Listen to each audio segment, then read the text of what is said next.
Hi, folks. Thanks for joining us.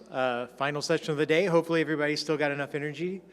We've got a great talk scheduled for you. I'm going to bring him up in a second, but I've got a couple of notes just to remind and call out for folks. The coffee break's over, so I'm going to skip that one, but just a reminder, we do have restrooms that are located at the bottom of the stairs for the Wilshire rooms, and for here, it's off the hallway to the hotel lobby near the coffee shop. Important information for all. Also, just a reminder, tonight we've got our opening night party. It is sponsored by Cashfly, and it's happening at the Bungalow, which is directly across the parking from here, and it starts almost immediately after this. We'll be wrapping at 5:15. It starts at 5:30 and goes to 7:30, and it's open to all, so I hope you're able to join us. So with that, I'd like to bring up my good friend Seth Hallen. He's a wonderful man. I've had the pleasure of speaking to him and talking a lot with him this year. Every time we get together, I feel like I learn something new. So I think you're going to enjoy the next 45 minutes to an hour as he goes through how economic disruption is forcing a media infrastructure reset. So thank you, and please enjoy.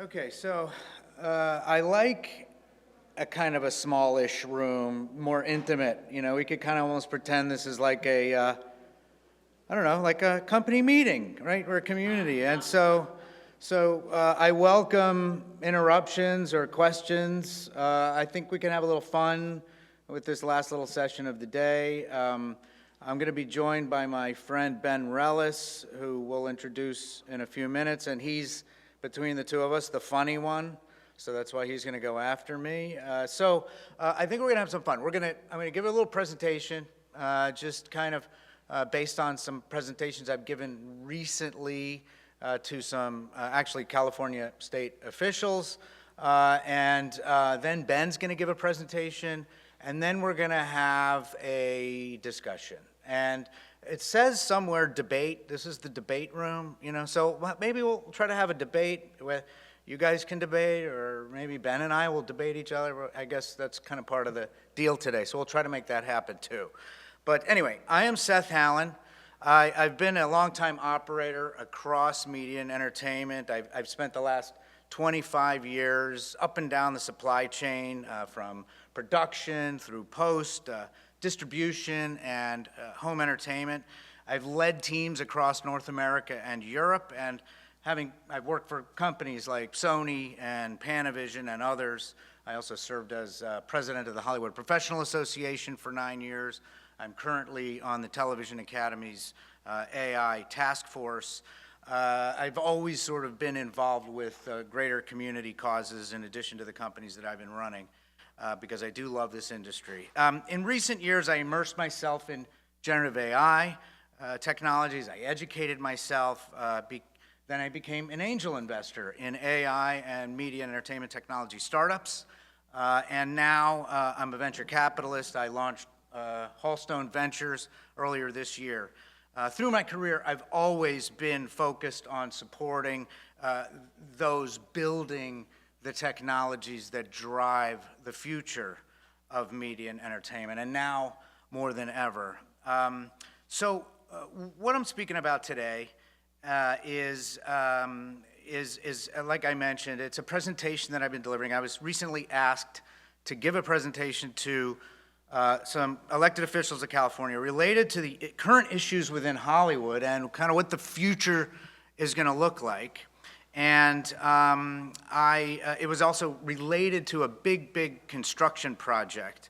But today I want to cover what I think is why streaming's economics, and not AI, and not the strikes and COVID and other distractions, why the streaming economics have collapsed the old revenue stack and is the cause of fundamental transformative change happening across our industry. So I am kind of representing the traditional Hollywood infrastructure I've worked in for a very long time, that I've known and loved, and I just want to see a show of hands. Who considers themselves part of this sort of traditional Hollywood ecosystem and supply chain? Very few. So studios, the major studios. So as everyone else, do you consider yourselves part of the not studio sort of streaming industry? Show of hands. Is that pretty much everyone else? Okay, great. That's perfect. Really good for me to know. I am coming from a perspective of the traditional Hollywood economics and leaning into the way things are unfolding and the way things are evolving, and looking for sort of what this all means for everybody moving into the future. So let me just kind of say that I'm going to say the obvious, and I'm going to show some stats here that probably a lot of you already know, but hopefully I'm constructing them in a way that is unique in some way. But obviously our industry is going through massive fundamental transformative change, and I've just been fascinated by change, understanding what drives change and where the opportunities are in it. A lot of people get very worried when there's change, and I tend to think of these moments as really opportunistic. And when I engage in this topic with many of my colleagues across the industry, I'm often surprised by the fact that they aren't really clear about what those root causes are.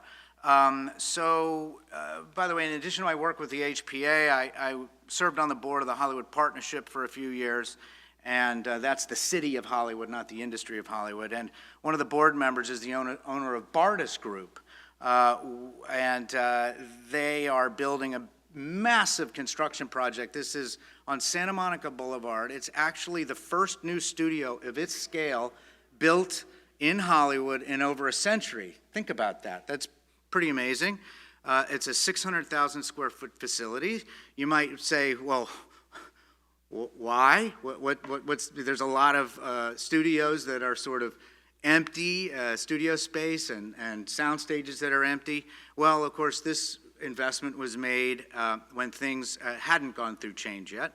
So the question was, what is the best use of this? And the idea is that this would be a forward-thinking, flexible, urban, creative environment.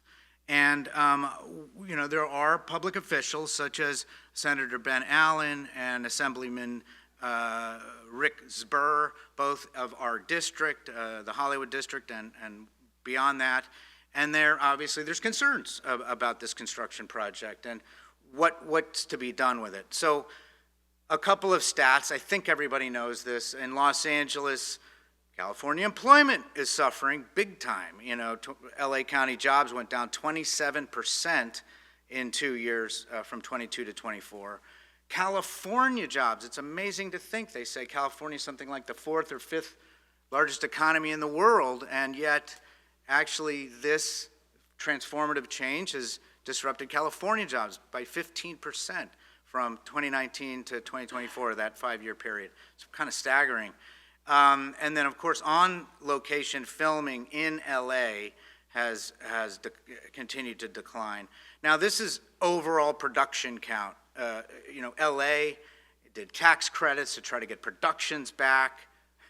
Great, but the bigger problem is overall productions are declining. So it's not a geographic issue.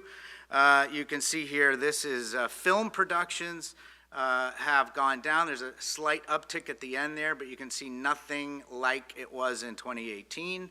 But overall productions have gone down. And then, of course, in television streaming as well. So when you're doing tax credits, and I had to very delicately say this to those California guys, because you can do the tax credits to try to get more productions back to LA, but what is that really solving if overall production levels are going down? Any questions so far? Okay. Well, it's because Hollywood lost its pillars. Box office, we know. Just look at all the numbers. You can go to Box Office Mojo. You can easily find all this information. Cable subscriptions have gone down. How many DVDs are you checking out at the checkout counter anymore? Linear ad revenue, that's the big one. Broadcast viewing has gone way down. We know this. Streaming has introduced this flat rate SVOD model, and I think this is really important. So for about 100 years, what did you do? You made a movie, and maybe let's say the last 30 or 40, 50 years maybe, you made a film, you knew how much you spent, you sold box office, hopefully that number was higher than the amount you spent, great. Then you can go and sell ancillary products like VHS or DVD or Blu-ray and so on. That was incremental additional revenue. And then you could, after that cycle passed, you go and you sell syndication and you sell advertising and you drive revenues there. So you had all of these sort of upsells on the supply chain. And of course today a lot of that's gone, especially on the streaming side, because you make a program, a movie or an episodic, and you put it on the streaming, and there's really no additional revenue opportunities downstream in the same way. So fundamentally, the entire economic model has changed, and I think that's a really important thing for everybody to kind of recognize. And they're still unstable even now. Staggering number, when I was doing some of this research, is that we all assume that Disney Plus, with that most amazing catalog in the world. And by the way, I'm a huge Disney fan. They've always been clients of mine for many decades, great, some of the best clients. So this is not a knock, but you assume that great library, which is my favorite library, would be profitable. Well, they're still, according to the research, and people can find different data if they want to correct me here, but I'm showing $11 billion cumulative operating losses so far on Disney Plus, and that includes Hulu, by the way. So that's kind of staggering, right? And so it begs the question, if they can't monetize on that library, who the heck can, really, in terms of a traditional library? So I find that as a staggering number. Studios no longer profit per project like we sort of talked about. So all the cash goes into building subscribers. So all of these things have fundamentally disrupted, and we've talked a lot about this today in terms of how streaming has really risen. It's now #1 in TV viewership, more than cable and broadcast combined. And by the way, the public officials weren't aware of this. They actually made me, wait, what do you mean? And they made me click on that Nielsen link right there so they could see what's essentially that graphic to the left and that report. You know, it goes on and on. I think this room is well aware of how viewer behavior is not returning to the legacy, and consumer attention has completely changed, and really just fundamentally. And it's not gonna, you know, go back. It's just gonna accelerate. So, another big point, obviously, is the growth in advertising revenues. If you look at YouTube, it says, what does that say, 38 billion? I can't see, it's too small on my screen. But I think Netflix altogether was like 39 billion. So you just look at YouTube's advertising revenues alone. Again, staggering. I don't think new to this room. But another key point we made was this parallel industry growing right here in California. There's this creator economy, hundreds of thousands of US jobs, tens of billions of dollars in GDP, and some of these production companies are starting up right here, hiring people, and it makes a lot of sense because Hollywood is Hollywood. It's where a lot of the infrastructure is, where a lot of the talent is, so they're growing here. And the AI, there's a lot of questions around AI. Ben's going to talk a little bit about that in a minute, but obviously I believe very strongly that AI does not replace creativity. It's just giving them superpowers, and it offers a lot of solutions. I think as much as AI captured the attention of everybody, really, and I'm thinking from a Hollywood perspective regarding the strikes and everything else. The strikes were not rooted in AI from the beginning. It was all about streaming residuals at first, and AI came vectoring in kind of coincidentally, for better or for worse. But really, when a lot of this industry is worried about AI, it's really going to be part of the solution, and that's what we believe at Hallstone and the communities that we're working inside of. So then what does this studio lot of the future look like? It's got professional filmmakers making long-form content, features, episodics. It's got the creator economy. So imagine this urban creative campus, collaborative, modular, flexible, where really it's one big creator community. Gone is that thick line between, at least in this vision, between what's traditional Hollywood content and everything else. Ad agencies and brands on campus there to interact. Maybe you have, again, some of the big agencies that have a little satellite, or brands themselves, so they can collaborate with the creators and others. How about tech startups there? Since technology's growing so rapidly and evolving so quickly, kind of makes sense that the future of a studio or an urban creative campus would have technology innovation right there. I mean, studios always have, of course, leaned into tech, but in a way that looks more like an incubator that's rapidly iterating, and tech, kind of more Silicon Valley style founders that are building this tech in collaboration with the creators in real time and the brands. And then, of course, fully collaborative cloud-based infrastructure with AI-driven workflows to enable, again, global collaboration and nimble, iterative content creation and everything else. So the idea is that this is not just convergence, it's a whole new model, and I think that the idea to the officials was that this can just be sort of the next chapter, sort of Hollywood 2.0, however we want to phrase it. Some of the questions, some of the requests we were asking: modernize the tax credits, get the state to support not just Hollywood productions, but really any creator, is the idea that you can look down the list there, but another one is provide startup incentives for not just doing a startup in California, but maybe right here in LA, that if it's related to media and entertainment tech, incentivize these founders to come here to Hollywood and work, again, with this sort of new, this new version of a creator community. Any questions, comments, debates yet? Okay, and so kind of just to land this plane a little bit on this part of the presentation, we're seeing some movement here. The studios are embracing this. There's been recent headlines where Fox, Paramount, Netflix, and others are leaning into the creator economy in all these different ways, and people are sort of redefining what that even means with creator economy.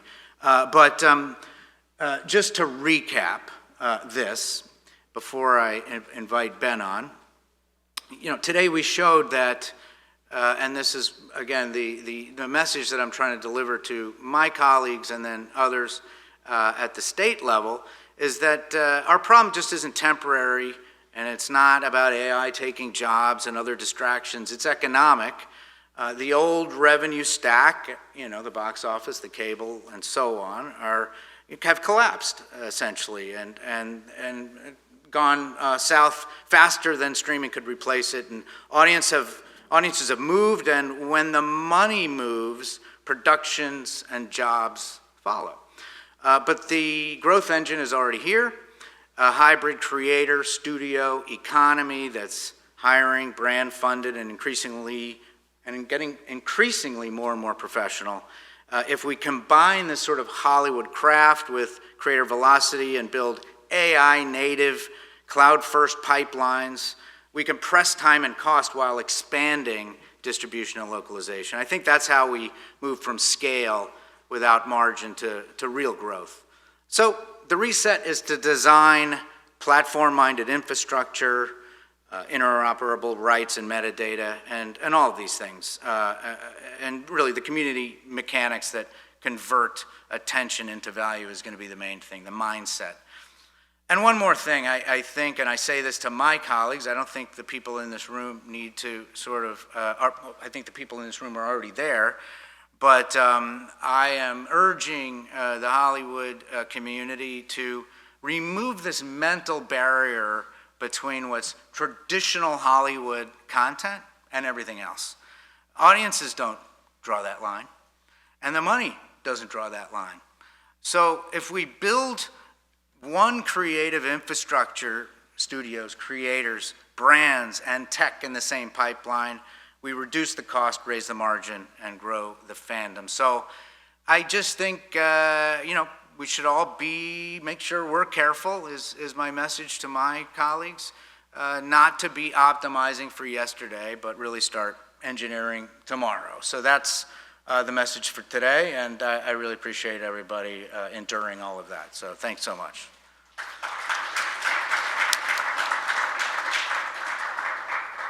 And we're going to do questions at the end, but I'll take yours while Ben's getting set up. I would represent the tech startup piece of your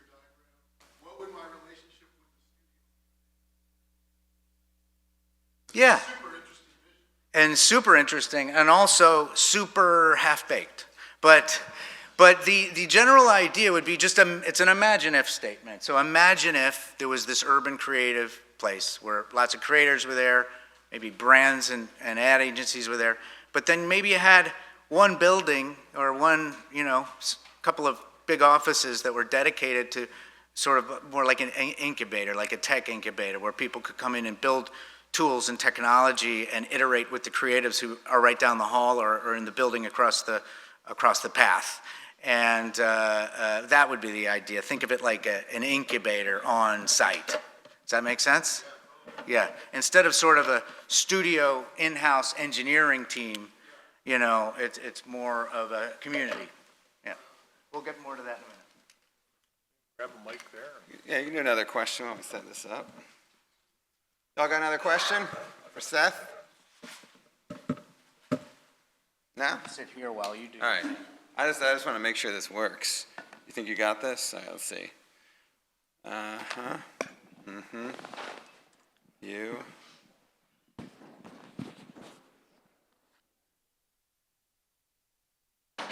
Headphones. Yep. Yeah. How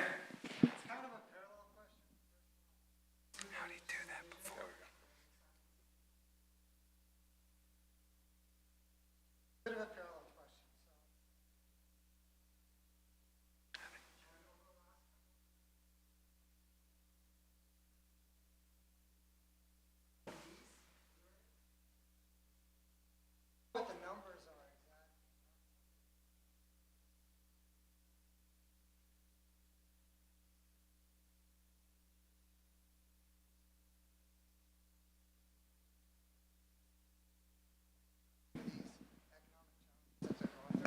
Is there a resurgence of physical media happening right now? Well, but outside of your house, is there a resurgence of physical media? Well, I don't have the numbers, but there is. I think with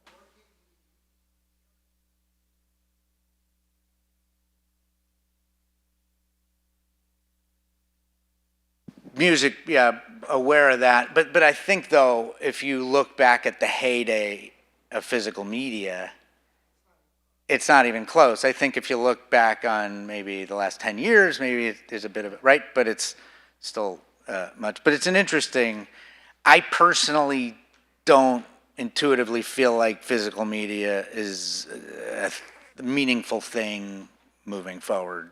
But we could talk more about that. Ben. All right. Ben Relles. I don't know that I introduced you properly. That's all. I can introduce myself. How you guys doing? My name's Ben Relles. Thanks for having me. Thanks for the applause. Appreciate it. Yeah.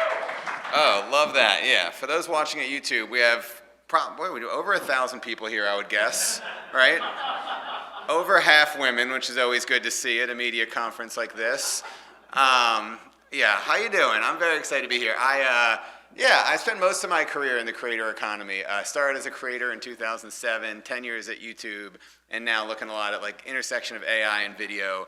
I will say creators are redefining media probably was the title of a slide from 2010, 11, 12 through today. It's been an ongoing process. And I think it's one of the things that's interesting about the creator economy is that in some ways a lot of this has been kind of going on for 20 years, the intersection of Hollywood and creators and how that all fits together. And then in other ways, I do think we're in a very different era, just in this very moment in time than anything I've experienced.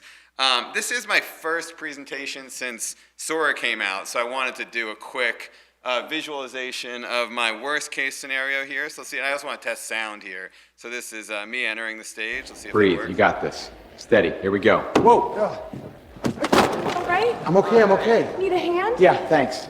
There you go. Let's try that again. All right. There you go. Me entering the stage at the Sora conference. And then, like I said, for those watching at home, here's a little clip from my entrance earlier. We did it because each of you refused to settle. We turned an uncertain market into our biggest opportunity yet. Hey, this is what it looks like in here. I appreciate it. Someone get this guy a drink who starts every round of applause. I really am grateful. Okay, Reid, so you like got I it. said, I have been 20 years in this space. The quick version is that in 2006, Lonely Girl was kind of the first hit series on YouTube, and then I created a series called Obama Girl that was kind of based on Lonely Girl, and it ended up getting 80 million views, and I quit my job to be a full-time YouTuber back in 2007.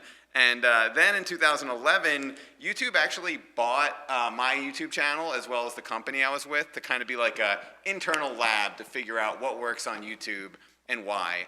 And yeah, like I said, it's really interesting that in some ways the playbook keeps changing and it's very different. But I will say, when I was at this company and we had the next lab, I came up with these like 10 fundamentals of YouTube strategy, and they actually still use the same 10 fundamentals 12 years later. Even though I think a lot of the specifics are very different, a lot of those basics around like being authentic and being targeted and collaborating, a lot of those have actually stayed the same.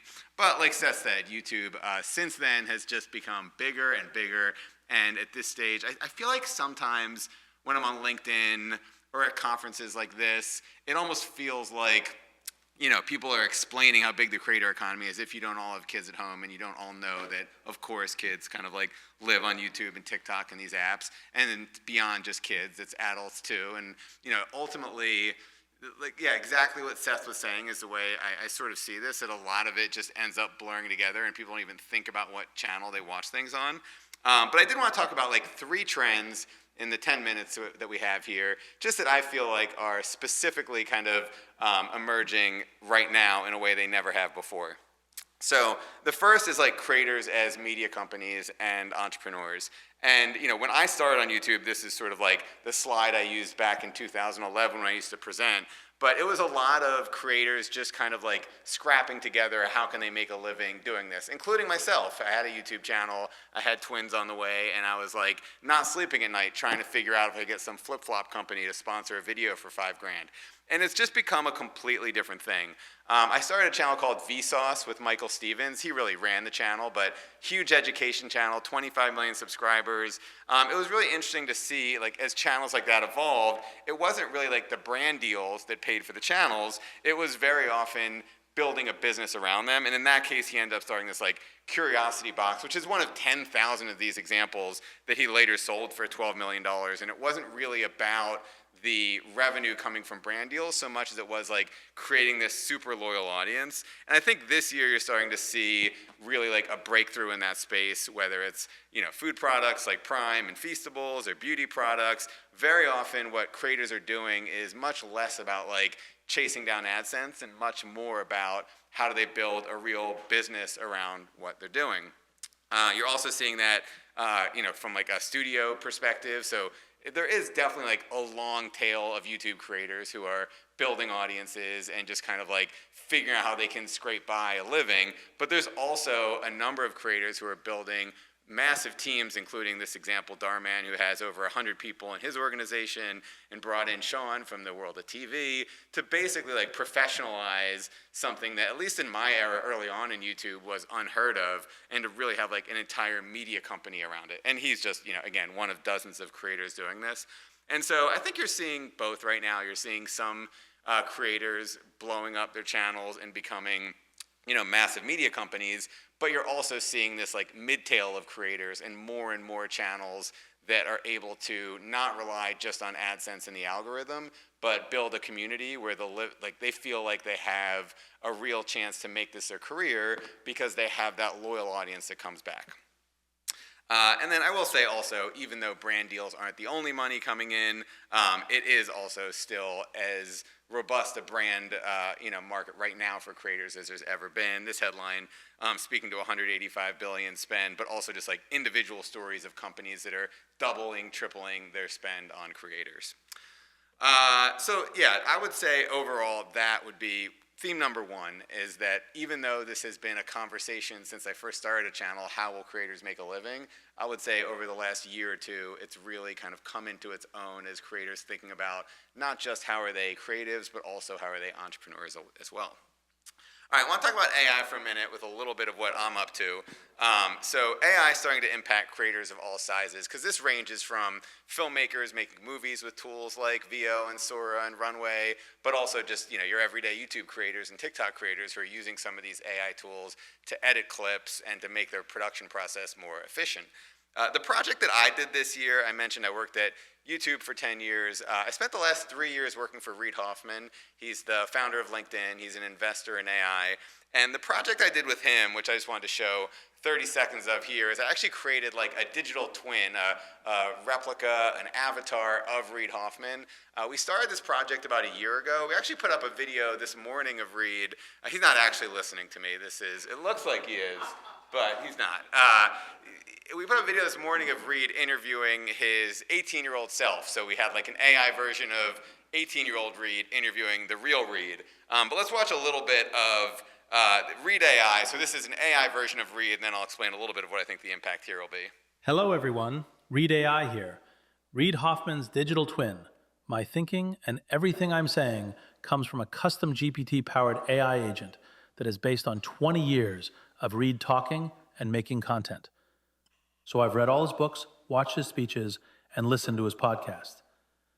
I think it gives me a pretty good understanding of how Reid approaches the world. And it's so great to be here in Santa Monica at Streaming Media 2025. Thanks for having me. So we've done a lot of these videos over the past year. We've had him speak at conferences, appear on podcasts, evaluate business plans. I think this is just like a sliver of what's going to happen with how AI will impact the creator economy. But I do think a part of it is digital influencers, digital twins, versions of creators where they can blend original content with very customized, personalized versions of themselves. He looked confused there, but I was saying something smart. Basically, like, AI, the sort of thing you'll hear a lot when you go to AI conferences is that YouTube democratized distribution, made it possible for anyone to have a fan base, and that AI is democratizing production value, and it's making it possible to do things that individual creators couldn't do before, whether that's a comedy channel, an animation channel, things that to go back to like early YouTube was actually part of the promise of YouTube. It wasn't going to be all people talking to their cameras and vlogging, and not that that's all YouTube is, but most of it are things that are done at like a very low budget, and it's hard to do narrative storytelling. And I think there is a world where AI starts to create some of that. So the AI project we did with Reid, this is really combining tools like a custom GPT, so it knows everything he knows. HeyGen does the video, 11 Labs does the voice, but this kind of like ability to not only have a digital twin, but to create full movies with characters is something that I'm both terrified and excited about. I did spend the weekend doing Sora videos, just examples here, like this is me in sort of a dramatic film. I'm sure you've all seen these, so I could have picked better ones than just me, but I'm up here, why not? So this is me in a film here. Can't keep this in anymore. I love you. Not the photos, not the runway version everyone stares at, just you, the woman who laughs at my awful jokes and steals the last... So, all right, we don't need to see quite that. But then here's me pitching for the Leaving the Phillies. game for Philadelphia, number 34, Ben Relles. Can't keep this And in here's anymore. me I love shaving you. my head. Not the photos, not the runway Much hair version coming everyone off stares already. Time to clean it up. This razor is smoother than I expected. All done, completely bald. I like it. I like Leaving it. the game for Philadelphia. So yeah, I mean, for me, having started a comedy channel back in 2007, and then seeing it basically become unsustainable because we didn't have enough views to spend $5,000, $10,000 a video. My hope here, the most optimistic side, is that this actually enables content creators to do the kind of productions that I felt like really were impossible to do once we didn't have the views to sustain it. And the thought of like we could write a whole sketch where I'm a baseball pitcher and who knows what happens from there without getting a field and the uniforms is exciting. And then there's a really nerve-wracking part of it, which is like the internet fills up with slop and it's hard for human creators to figure out how to compete when you can just type, make me a funny baseball sketch and it comes out great. So all of that are things that like I'm staying close to, and I have to admit, I just kind of love it after a lot of time in the creator economy, how much creativity is in this sort of AI community right now, because it's less about views and monetization and more about what's the next creative thing we can do. But I do think it is, it's exciting to think about, we're in a moment in time right now where every month or two something new comes up that we all have to kind of grapple with and figure out. I'm going to skip her video because I got a timer up here, and I think I'm at 11 minutes, and I was going to keep it to 15. But I talked before about like creators really not relying solely on AdSense for their business, which I think is true. But on the other hand, one of the major things you're seeing right now is that most of these platforms now are scrolling platforms. Like YouTube is huge in terms of like typical YouTube videos, long form. But the short form platforms, Shorts, Instagram, TikTok, because they're all driven by really just the videos that capture people's attentions do the best, it does lead to a sort of creator who no longer can rely on the number of subscribers they have to build a business on those platforms. So you can get better and better at the craft of creating short form content, but it's not like 10 years ago where if you had 5 million subscribers, you knew you had hundreds of thousands of views on your videos. 5 million active subscribers, I should say. So I would say, again, in the like 15 minutes we have, it's hard to go like way down the rabbit hole of how all these algorithms are changing and how new talent is being discovered that way. But I would say if you look at like the major scrolling platforms, TikTok, Shorts, Instagram Reels, on all of those, I do think creators are really grappling with, even though they can get views on those platforms, how do they then turn those viewers into real loyal fans and get them over to platforms like YouTube, Substack, where they can monetize? And then I'll say the last thing, and this is another one which it's not new. Even in 2008, 2009, there were channels that were just starting to pitch TV shows, and it was really an aspiration back then, probably in a way it isn't now, that YouTube creators wanted to figure out how they could get on TV. I think a lot of them are content having their main business on YouTube, but you are starting to see more and more streaming platforms, TV networks finding creative ways to use creators. I picked 3 examples here, but you could have 100 of them. There's the Dude Perfect movie, which debuted this weekend.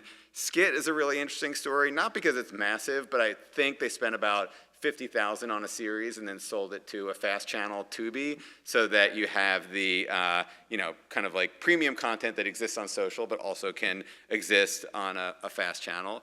And then Netflix continuing to invest in creators as well.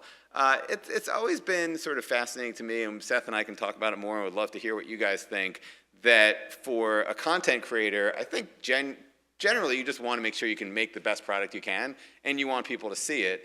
And there was a time on YouTube that there was a certain credibility that you got if you were in movies and TV. And I did the same thing, probably made the mistake with my YouTube channel of having some traction and then immediately trying to go get a Comedy Central and MTV show, which I don't think YouTube creators aspire to in the same way now. But I do think you're starting to see platforms get more creative about how to use creators in smart ways. I spent 5 years at YouTube Originals where we grappled with this a lot. What does an original mean with a YouTube creator when their audiences really like the most organic, real version of them? If you throw too much money at something, sometimes you lose some of that. But I think you're starting to see more and more creators figure out how to toe that line and figure out what a project looks like when it's not on their social platforms. I'm at 15 minutes. I think that I have like more I could go to in terms of slides and charts, but because we have a good room of people here, I think it might be good to have your input, talk to Seth a little bit, and overall, like this is the most exciting time, I think, in sort of like the last 10 years for me. I started to feel like with the YouTube world, but not just YouTube, the creator economy in general, even though it continued to grow, it started to feel like there were like repeat cycles of the types of creators that were succeeding. And I'd like to think with the ability for creators to build bigger businesses, with the ability for AI to kind of like change the creation process, we'll start to see some new formats and some new types of creators we've never seen before. So that's what I got. I guess I'm just gonna kind of sit with you, Seth. Oh, and I'll take an applause. There you go. All right.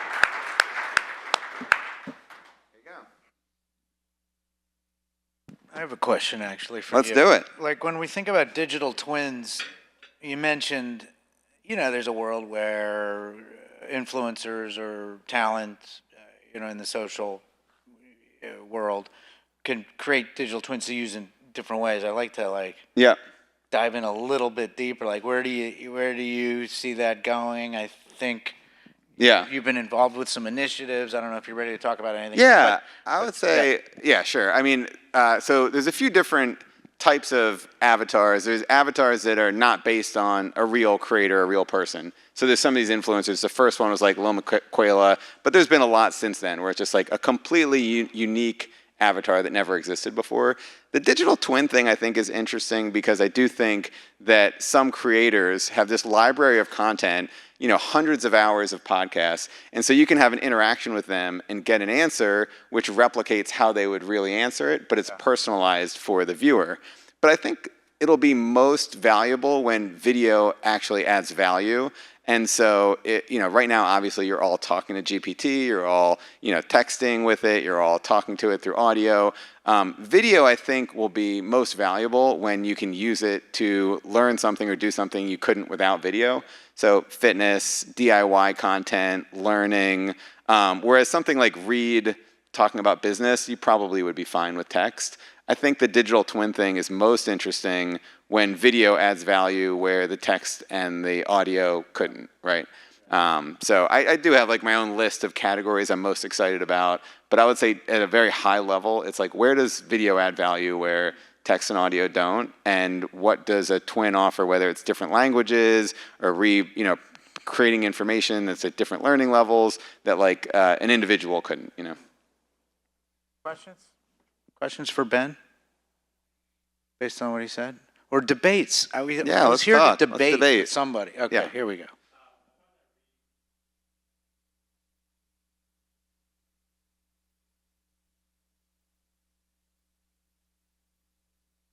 Right.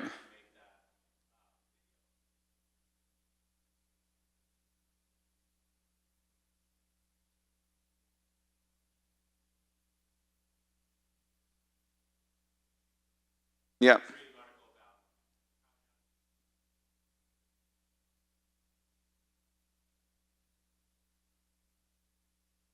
Yep. Right.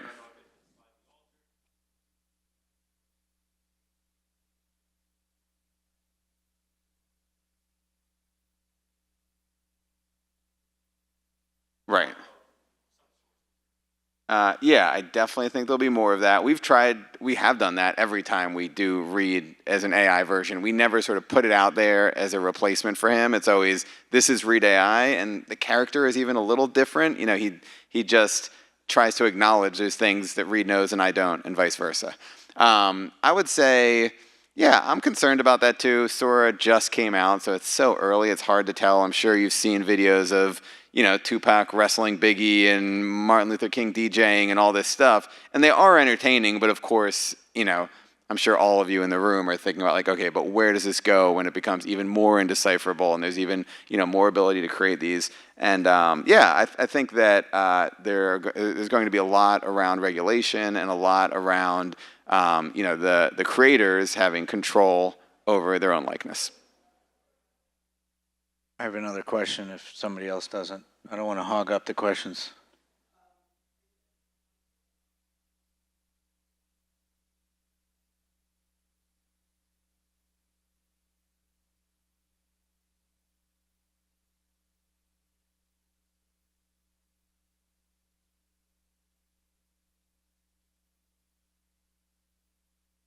Yeah.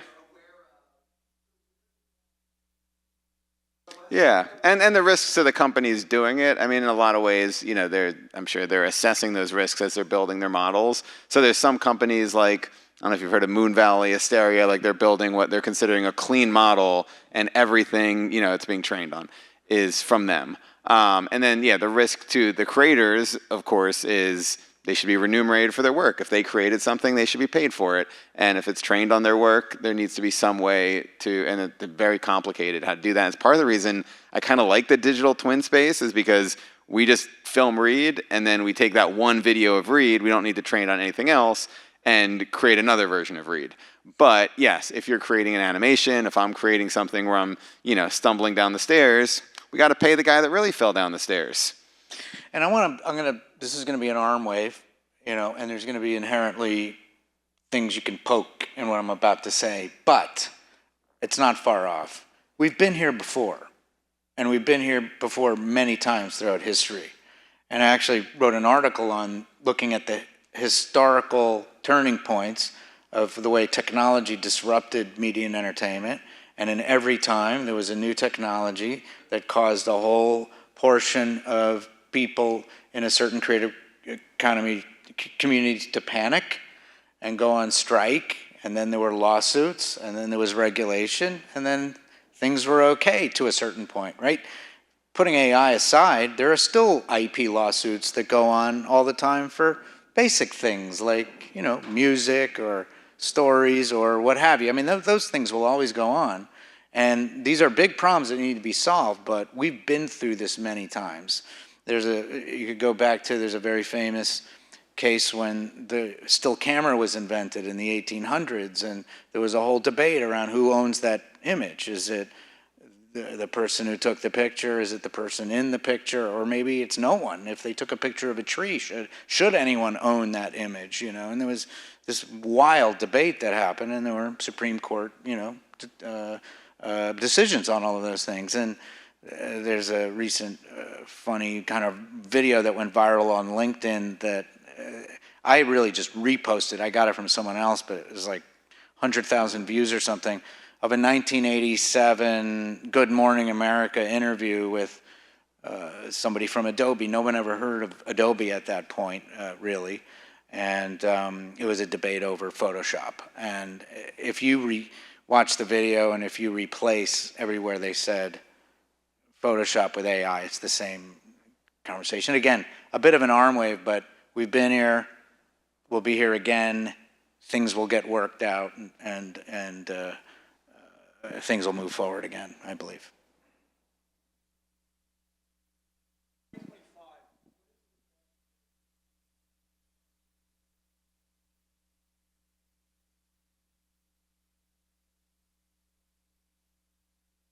A traditional broadcaster, so to leverage. So I actually had a question for you, and I'm going to maybe if I'm not going to restate the question properly, you can ask it again. But my question was, you know, you mentioned how when you back in the day you tried to do a Comedy Central show, Yeah. right? And you said maybe today that's not necessarily the greatest thing. Yeah. What is that sort of value kind of debate about what you do, where you go, and is it his question, which is how does a traditional network leverage talent, or does that talent want to leverage the traditional network, or how do we look at all this now, really? Yeah.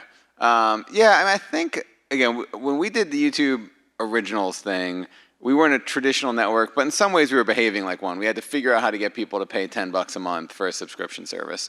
And that's what I think a lot of other platforms, I know you're not just talking about streaming, you're talking about networks too, but I think a lot of them are trying to figure out, all right, they're already doing what on their thing on their YouTube channel, so what are they going to do for us that's different, that's going to work for us, where we can, kind of tap into their talent and take advantage of the audience that they've built. I would say one is, maybe a little bit generic, but really thinking about like what is it that talent does well and how can we help amplify that? I think the mistakes are made where it's like, they try to make the talent a talk show host, but it's not really what they do, or to act in a drama and there's no evidence that they can act in a drama, or things like that.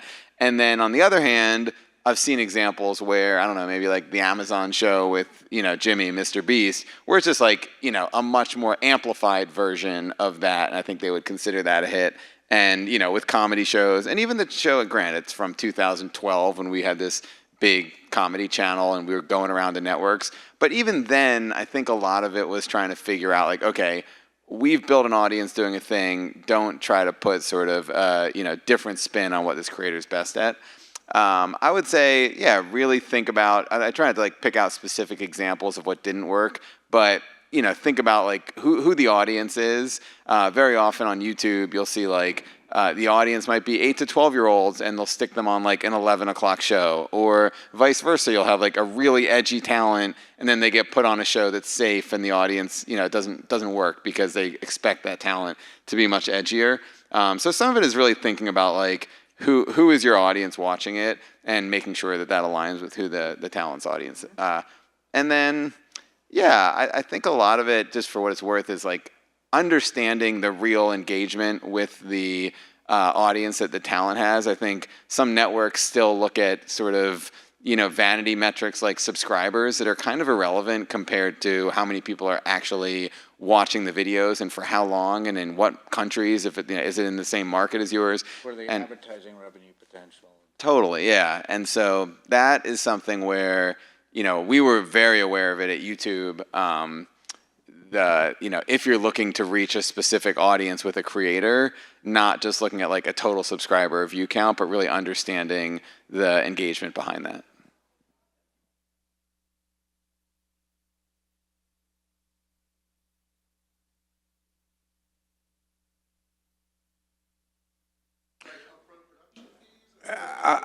Yeah, and I'd love to hear Ben's view on that. My thing is,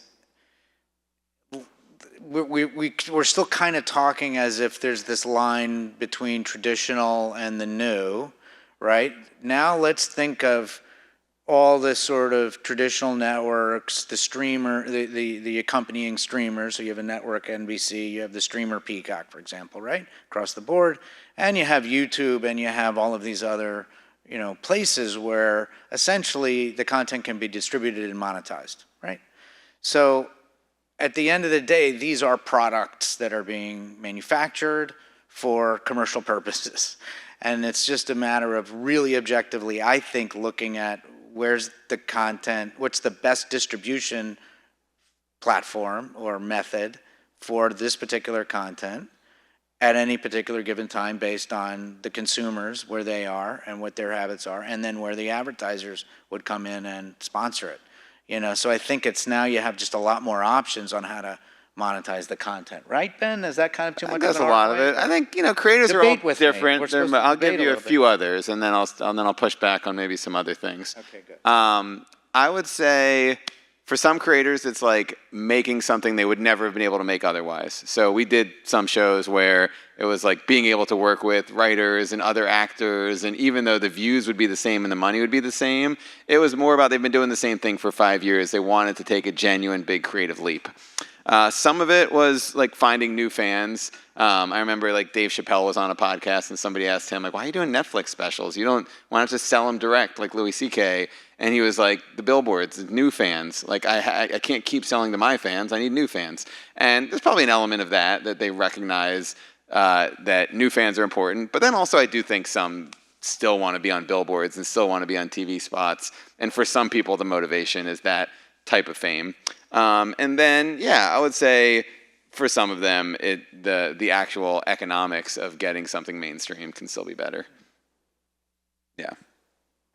But I would say if I was like debating, I feel like the intersection of, I don't really like that word intersection, but the ability for what AI is starting to be able to do, there can be points where all the analogies sometimes, just aren't, like I've heard that about the car and the horse and the camera and the Adobe, and that like it's always works out fine. And I'm like an optimist about all this stuff, but I also think that there's something different happening when you can type in something and get an output like that feels like it's better than what an individual could do on their own. And that I can understand why as an artist, there's certain, this isn't necessarily debating you, but I just have a lot of empathy towards if you're like a makeup artist, nobody wants to hear, you got to adapt and learn CGI because that's where it's going now. CGI makeup is cheaper.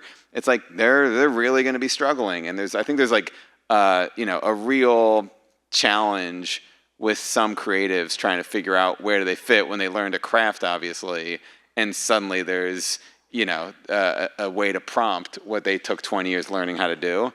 And so I think my first 6 months where I was like all in on AI video, I was very excited about it, and just started testing all these tools and kind of getting, just very optimistic about where this would all go. And then over, the course of the last year, the more you talk to creatives who are, concerned about what's going to happen to their industry, you do sort of recognize that, like, those are great analogies, the car and the horse and the, camera and the painter. And then there's also like, there was probably some guy who had a big horse business who was like, well, this sucks.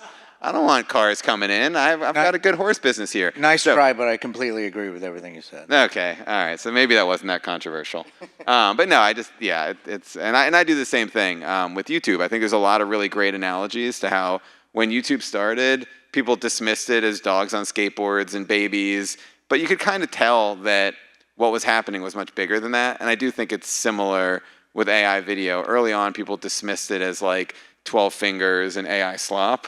But it's just like advancing really quickly. And I think that idea of like, if it's AI video, it's slop is going to be really gone soon. Yeah.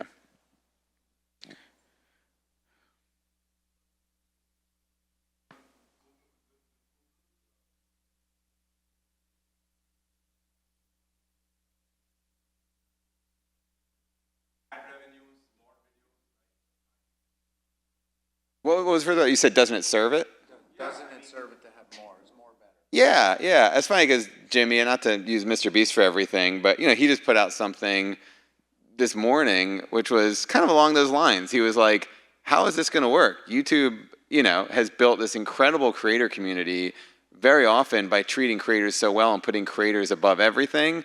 And then suddenly they have this free source of content where you don't necessarily need creators. And what does that mean? How does that all play out?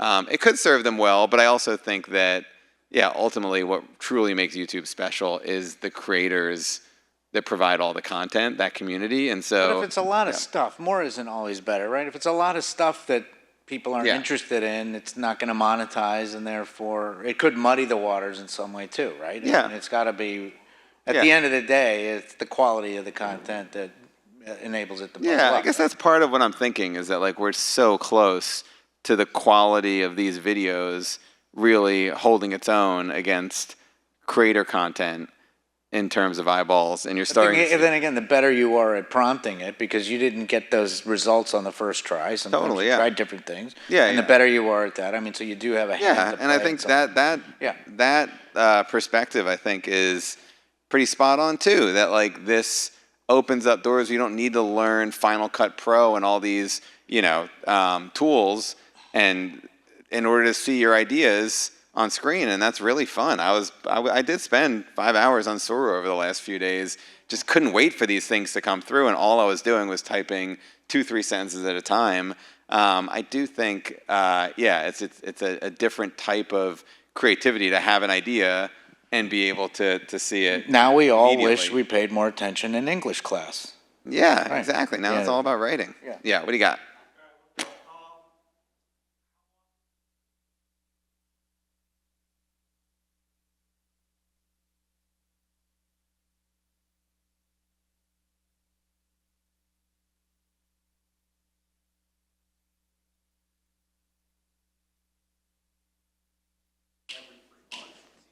Yeah.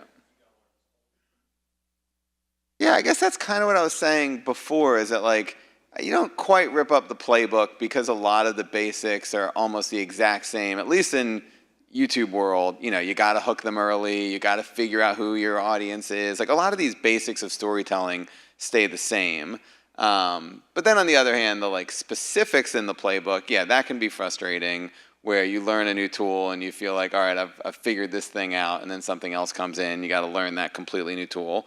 And then I know for me it was a pretty tough adjustment in feeling like I was really a social video expert. That was my original job at YouTube. How do you get views on YouTube?